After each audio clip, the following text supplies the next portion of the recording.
There is more activity in the patent case between Range Energy and HYLN. And the too long didn't watch kind of summary is that it got transferred to a different judge because the court that it was reassigned to in California, they're busy from April to November of 2026. So it got referred to a different court.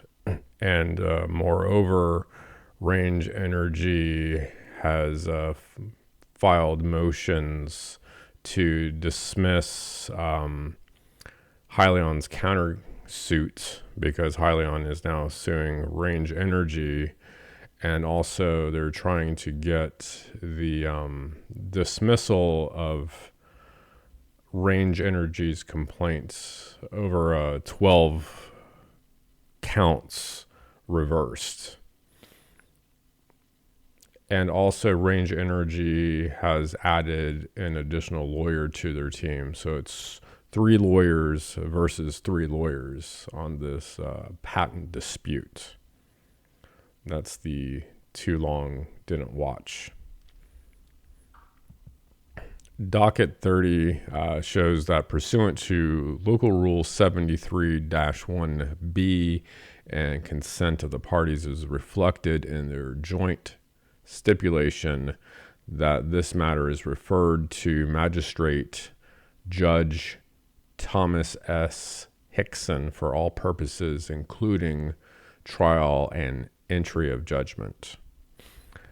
And one thing that I should mention in the summary is that the next court date to talk about all these dismissals and stuff is set for July 2nd of 2026 at 10 a.m. in a San Francisco courtroom to discuss Range Energy trying to dismiss all this stuff from HYLN and telling HYLN to maybe focus on commercializing a Carnot generator. Now, a lot of what's mentioned in these paper battles between these lawyers is really focused on this page. And this was Brett. He's the lawyer working on that HYLN hired. And in one of these, I think this was from, I don't remember which date. I think it was March of 2026. But this is Section 5, infringement of HYLN's other related patents. In addition to Claim 16 of the 853 patent and Claim 1 of the 029 patents, Range is or may be directly infringing or inducing and or contributing to the infringement of other claims of several additional HYLN's related patents in the same family, including but not limited to, and it lists 6 additional patents. In the conclusion section, it says, if Range wishes to continue to debate the infringement issue, that will need to occur in litigation. That means in the court system. HYLN expects Range to enter into the license agreement by March 31st, 2026. So they wanted to establish reoccurring licensing revenue by the end of quarter 1, 2026. And there's a lot of discussion is using the word is or maybe in all these paper battles between the lawyers. And Range is saying that this is threatening. HYLN's lawyers are saying, oh, it's not threatening. We did not include claim charts and we're not enforcing anything. And Range Energy is saying that this is threatening because they're trying to enforce and they're threatening to take them to court. And HYLN's team of lawyers are saying, well, we didn't threaten you, and this is not amplifying anything, because we didn't include claim charts. We only included claim charts for the two patents, the 853 patent and the 29 patent. Now, this is Range Energy's opposition to the defendant HYLN's partial motion to dismiss Range Energy's complaint. And in it, I'll just read some of what's written. Initially, HYLN's initial August 15th, 2025 letter asserted that Range Energy's e-trailer kit required a license to HYLN's 22 patents, including the 6 at issue, related to electric trailers. HYLN's letter warned that the included 29 and 853 patent claim charts merely served as representative examples of Range Energy's infringement of its patented technologies. These statements constitute a sufficient assertion of rights for all 22 listed patents. HYLN concedes that Range Energy is working to commercialize that product and deliver it to the market later this year. A clear and obvious controversy now exists as to whether Range Energy may continue with its commercialization without running afoul of those 6 additional patents. So HYLN knew since since 2022 that Range Energy has been working on this trailer product for trucks. And they've just waited until August of 2025 to try to extract revenue from Range Energy. And Range Energy is trying to commercialize their startup. They're trying to commercialize. The commercialization has been delayed, and it's kind of like HYLN's the same kind of company, but it's publicly listed on the stock market. HYLN is. And then out of the blue, HYLN tries to extract money from Range Energy. HYLN's conduct demonstrated its intent to enforce its patent rights expansively and aggressively. And if you go back to this page, this is expansive because there's now 6 other patents listed in here. And of course, HYLN's lawyers are like, oh, this is, we're not amplifying the threat. We're not threatening you.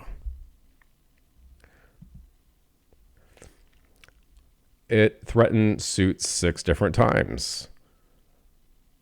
February 5th, 2026, February 9th, February 20th, 2026, March 6th, 2026, March 10th, and March 13th. And in the conclusion, if Range wishes to continue to debate the infringement issue, that will need to occur in litigation. Now, HYLN isn't like directly saying that they're going to sue them in the conclusion. They just kind of insinuate that this needs to be done in court if you want to commercialize your product and not pay us money. Otherwise, like, why would HYLN contact them 6 additional times? I mean, why do they just keep annoying and harassing this company? Because they want money. They want more money.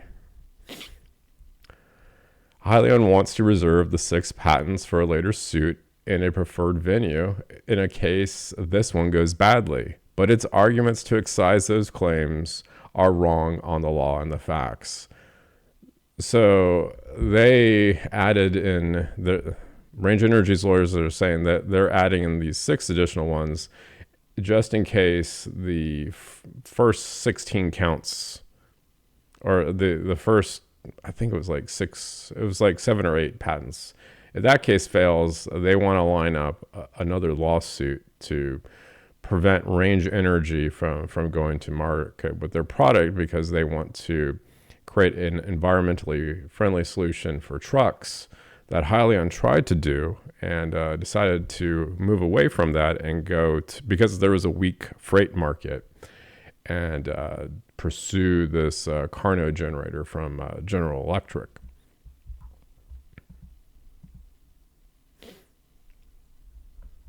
So it's like they've had a original loss. They're like threatening, which their lawyers are saying, HYLN's lawyers are saying it's not threatening, but they're kind of like staging up a second volley to prevent Range Energy from going to market.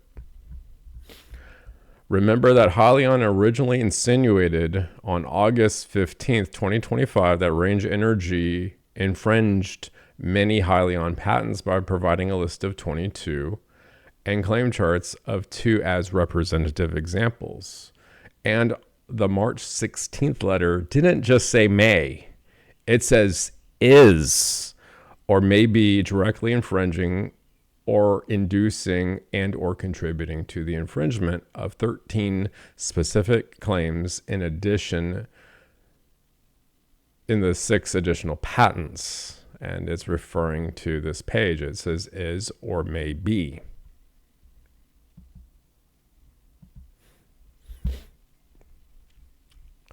Is constitutes a direct allegation of infringement not found in 3M or Hewlett-Packard. Those are references to other cases. Whatever uncertainty may create appears related to the type of alleged infringement. Direct versus indirect versus contributory, not to the existence of the infringement itself. HYLN wasn't just throwing things at the wall to see what stuck. It specifically suggested underlying analysis and intent. And this is their conclusion from Range Energy's lawyers. A clear something controversy exists. HYLN made allegations of patent infringement in its August 15th, 2025 letter and escalated that threat with specific allegations on the March 10th, 2026 about the 6 additional patents that are family members of the 2 patents HYLN sent claim charts about. Without adjudication of those 6, Range Energy would need to choose between closing its business or delivering products under HYLN's Damoclean threat. So their lawyers are saying HYLN is very threatening. They would either need to shut down its business or concede to HYLN's threat.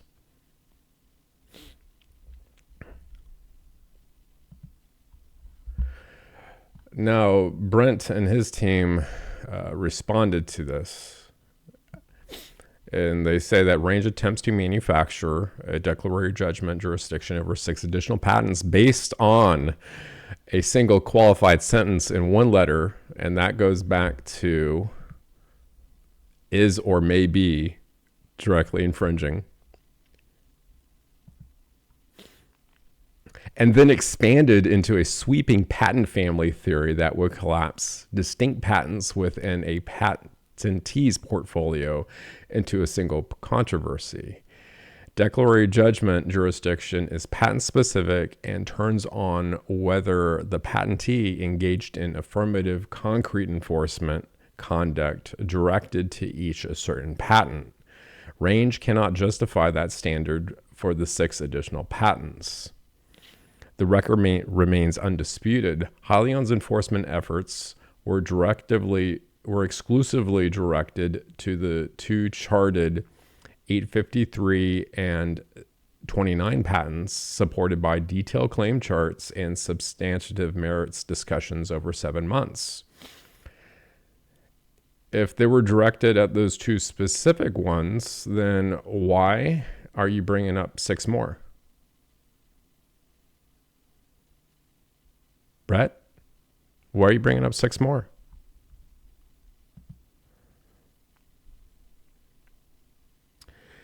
And it said that the discussions were done over 7 months. And I know that Range Energy sent Brett an email, but Brent changed employers and it just sat unanswered for 2 months. So is it really, were these discussions over 5 months because you decided to change employers and that email kind of got lost and Range Energy had to resend it to you? The 6 additional patents were mentioned only in one qualified sentence, is or may be, with no claim charts, no analysis, no follow-up. Well, that's because Range Energy took your ass to court, and no revised licensing demand. Range's arguments underscore why jurisdiction is lacking. There is no concrete dispute or immediacy or real enforcement posture as to the 6 additional patents.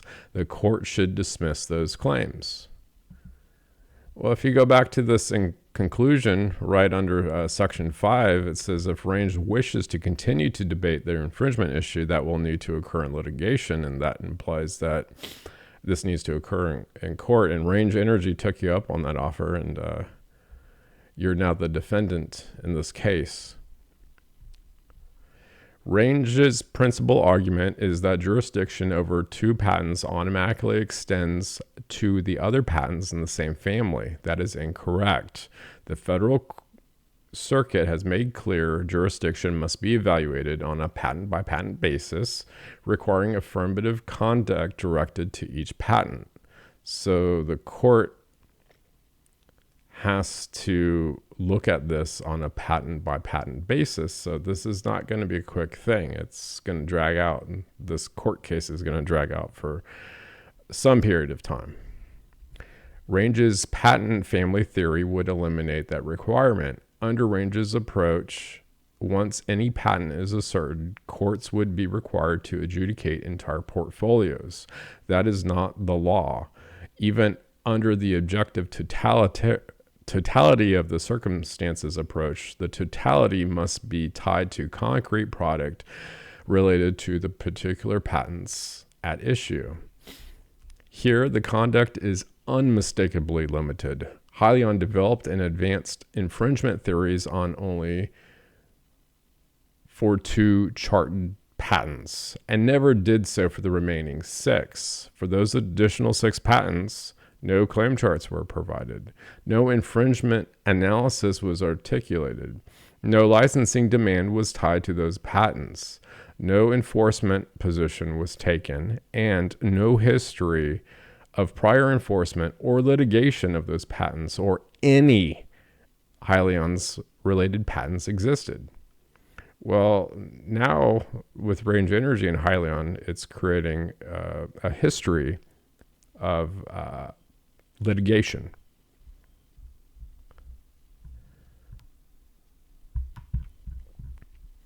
Range's position creates a contradiction. It argues that there is an immediate controversy over 6 patents, while simultaneously asserting its business is not yet commercialized and that HYLN cannot point to any harm or damage. They can't even spell the word damages correctly.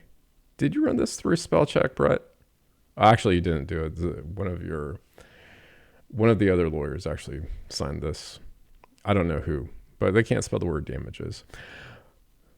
Point to any harm or damages from Range's development efforts. The lack of immediacy reinforces the absence of I can't pronounce that word, controversy, particularly for patents that were never meaningfully asserted. Well, they're posturing for, this is the second wave, and they think Range Energy think it's threatening.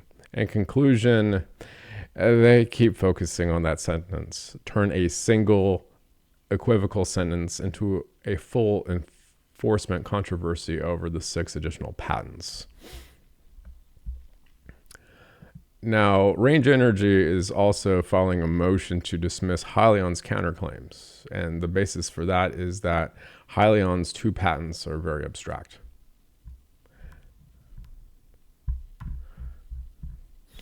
We now seek dismissal of those two counterclaims pursuant to Rule 12b-6 because the two certain claims are ineligible under 35 U.S.C. Section 101. Supreme Court established a two-step inquiry in Alice to determine whether a patent is directed to be eligible subject to subject matter under Section 101. Courts first consider whether the claims at issue are directed to a patent ineligible concept, such as an abstract idea. The two asserted claims recite nearly identical conventional physical elements directed to the same straightforward abstract idea, controlling a trailer's motor generator based on sensor data. The 853 patent claim 16, for example, describes a trailer with a motor, sensors, and a control system that controls how much torque the motor generator applies based on data from sensors. Similarly, the 29 patent claim 1 describes a trailer's motor generator and energy store, battery, sensors, and a controller that directs the motor generator to shift modes between providing positive force, regenerative braking, and a third, such as a passive mode. The two asserted claims describe standard motor generators, batteries, and generic sensors, and nothing in the specifications or file history suggests that there is anything unconventional about them. The claims don't specify the nature of the generic controller/control system, but the specification associates them with circuits. The two asserted claims also describe each of these conventional features operating in their conventional manner. Both patent specifications also identically describe their inventions as directed to this very straightforward abstract idea. The invention relates to hybrid vehicle technology, and in particular to the systems and methods to intelligently control the regeneration and reuse of captured energy through the road hybrid configuration.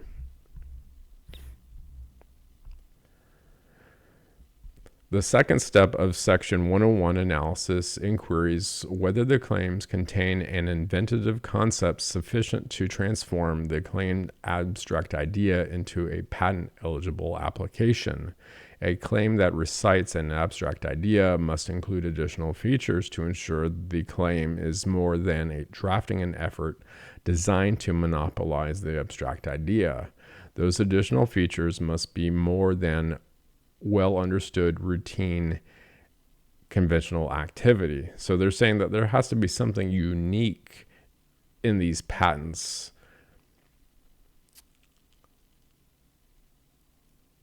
for them to enforce it, but for some reason the Patent and Trade Office granted them a patent over these abstract general ideas, which I find kind of strange. So there had to be something unique in them for them to issue a patent on it.